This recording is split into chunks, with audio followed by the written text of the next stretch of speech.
Sveiki, esu humanitarinių mokslų daktaras Andrius Martinkus ir mes tęsime mūsų pamatymus apie Lietuvos valstybę, Lietuvų tautą greitai kintačiame pasaulyje. Dėkuoju už jūsų palaikymą, už jūsų komentarus. Ir kągi prisiminsime šiandien.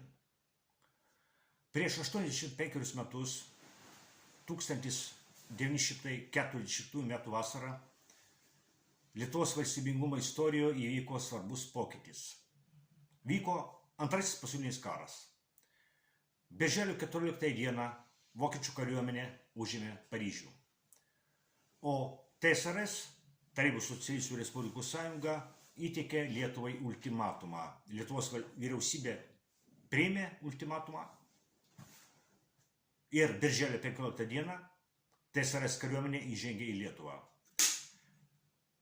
TSRS okupacijos sąlygomis, tai iš tikrųjų buvo okupacija, TSRS okupacijos sąlygomis Liepos 14-15 dieną vyksta rinkimai į vadinamąjį Liaudies Seimą, kuris Liepos 21 dieną paskelbė Lietuvos Tarybų socialistinę respubliką ir priima deklaraciją dėl Lietuvos įstojimo į Tarybų socialistinių respublikų sąjungą. Baigėsi vasario 16-osios Lietuva, prasidėjo nauja Lietuvos valstybingumo epocha arba naujas Lietuvos valstybingumo etapas, kuris su vokiečių okupacijos pertrauka tęsiasi iki 1990 metų kovo 11-osios. Lietuvos Tarybų socialistinė respublika nebuvo nepriklausoma valstybė, bet tai buvo valstybė. Aš tai tvirtinu. Lietuvos Tarybų socialistinė respublika nebuvo nepriklausoma valstybė, bet tai buvo valstybė. Jie turėjo savo sostinę, savo sieną, savo vėliavą, herbą ir himną, savo konstituciją. Pirmasis LTSR konstitucijos straipsnis skelbė, cituoju, Lietuvos Tarybų socialistinė respublika yra socialistinė visaliaudinė valstybė, išreiškianti darbininkų, valstiečių ir inteligentijos, respublikos visų tautybių, darbo žmonių valią bei interesus. Pabaiga konstitucijos straipsnio. Todėl aš tvirtinu, kad tarybinis Lietuvos valstybingumo etapas tikrai to žodžio prasme yra Lietuvos valstybingumo etapas. Buvo Lietuvos valstybė paskelbta 1918 metais vasario 16 dieną. Tai buvo nepriklausoma Lietuvos valstybė. Aišku, kiek tai įmanoma mažai valstybei. Po to buvo tarybinė Lietuvos valstybė. Tai nebuvo nepriklausoma Lietuvos valstybė. Tai nebuvo nepriklausoma Lietuvos. Ir konstitucija buvo parašyta, kad tai nėra nepriklausoma Lietuvos valstybė. O dabar mes gyvename Lietuvos valstybėje paskelbtoje 1990 metų kovo 11 dieną. Ar šita valstybė yra nepriklausoma? Jos konstitucija parašyta, kad tai atseit nepriklausoma. Neva nepriklausoma. Pirmas konstitucijos straipsnis skelbė, cituoju, Lietuvos valstybė yra nepriklausoma demokratinė respublika. Citatos pabaiga, straipsnis baigėsi, bet ar tai atitinka tikrovę? Antras straipsnis Lietuvos konstitucijos, dabartinės Lietuvos konstitucijos, dabartinės Lietuvos valstybės, Lietuvos respublikos konstitucijos skelbia. Cituoju, Lietuvos valstybę kuria tauta. Suverenitetas priklauso tautai. Citatos pabaiga, baigėsi antras straipsnis. Žodis tauta šitame tekste rašomas iš didžiosios raidės. Taigi pažiūrėkime dabar. O kokios pasekmės yra lietuvių tautai iš šitų valstybių formų? Kokios yra pasekmės lietuvių tautai? Lietuvos tarybų socialistinė respublika perdavė Lietuvos Respublikai teritoriją su sostinė Vilniuje ir uostu Klaipėdoje. Būtent tarybinėje Lietuvoje pirmą kartą Lietuvos istorijoje, Vilnius ir Klaipėda kartu tapo Lietuvos valstybės dalimi. Negana to, būtent tarybinėje Lietuvoje Vilnius ir Klaipėda pirmą kartą Lietuvos istorijoje tapo iš esmės lietuviškais miestais, kuriuose didžioji dalis gyventojų šito miesto kalbėjo lietuvių kalba. Anksčiau kitaip kalbėdavo. Anksčiau ne lietuvių kalba kalbėdavo Vilniuje ir Klaipėdoje. Ne. Ar kitaip būdavo?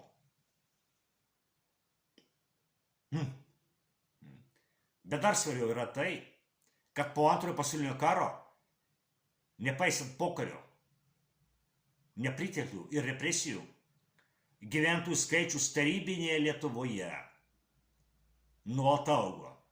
Ir šiaip gyventojų skaičius augo. Ir ne šiaip gyventojų skaičius, augo lietuvių tauta Lietuvoje.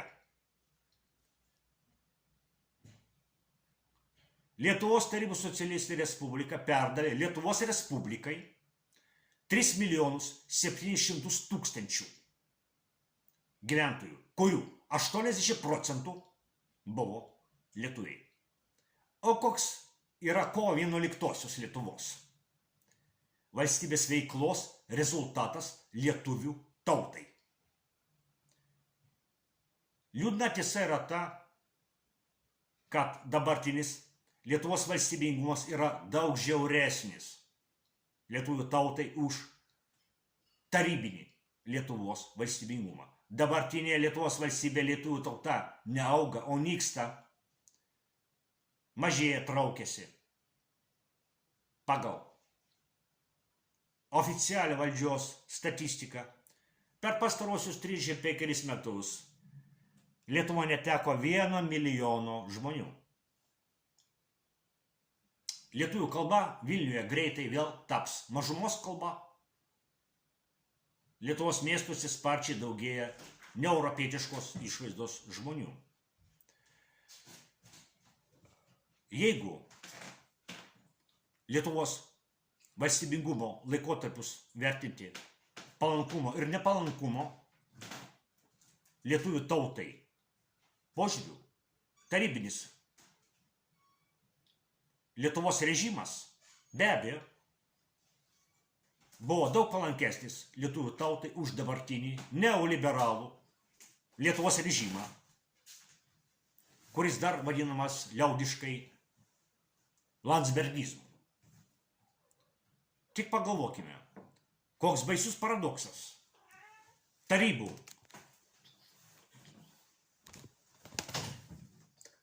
Lietuvos konstitucija kalbėjo apie, cituoju, visų tautybių darbo žmonių valią bei interesus. Citatos pabaiga. Ir lietuvių tauta tarybų Lietuvoje augo, didėjo, vystėsi. Dabartinės Lietuvos konstitucijoje sakoma, kad, cituoju, Lietuvos valstybę kuria tauta. Citata baigėsi. Bet lietuvių tauta šitoje Lietuvos valstybėje nyksta. Lietuvių tauta yra viena iš sparčiausiai nykstančių tautų pasaulyje, tarp tų tautų, kurios turi savo valstybės.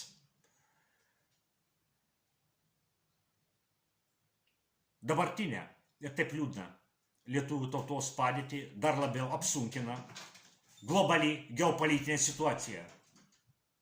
Vakarų globalistų ir Rusijos karas Ukrainoje yra karas, kuriame siekia gimti nauja pasaulio tvarka, o sena pasaulio tvarka siekia išlikti.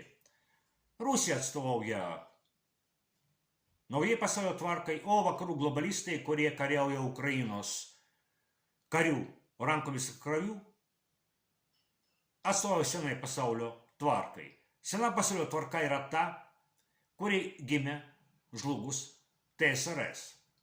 Sena pasaulio tvarka yra vadinamasis vienpolis pasaulis, kuriame yra vienintelė supervalstybė, Jungtinės Amerikos valstijos. Lietuvos ir lietuvių tautos padėties tragiškumas yra tame, kad Lietuva nyksta toje pasaulio tvarkoje, už kurią kariauja Ukraina. Yra baisi tiesa, kurią aš turiu pasakyti. Ukraina kariauja už lietuvių tautos mirtį. Ir Ukraina kariauja už savos pačios mirtį.